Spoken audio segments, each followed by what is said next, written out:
लगातार लड़ाई करते हो। देखिए, बहुत काउंसिलर, पंचायत प्रधान ऑफिस नहीं आ रहे हैं। ममता बनर्जी मीटिंग बुलाए, वहां भी नहीं जा रहे हैं। कहाँ है किसी को पता नहीं है। इतना भ्रष्टाचार किए हैं, पब्लिक से डर से वो इधर उधर भाग रहे हैं। ये मीटिंग केवल फॉर्मेलिटी हो रही है, बाकी क्या हो रहा है सरकार में वो तो जो डिपार्टमेंट उनको मालूम है। জাতীয় সড়কে সিসি ক্যামেরা লাগিয়ে পাকিস্তানের ফুটেজ এবং তথ্য পাচারের অভিযোগ গ্রেফতার পাঞ্জাবের বাসিন্দা। ये सब बंद होगा।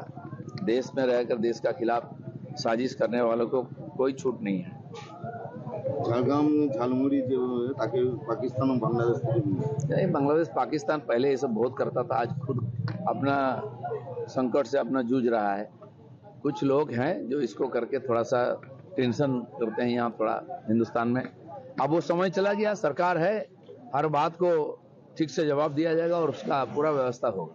দাদা, অভিষেক ব্যানার্জি বলছেন যে কোনটা অবৈধ আগে দেখানো হোক, তারপর আমি তার জবাব দেবো। भाई, कानूनी मामला है, किसी को नोटिस मिला है, कुछ है तो जो डिपार्टमेंट दिया है, बाकी वो डिपार्टमेंट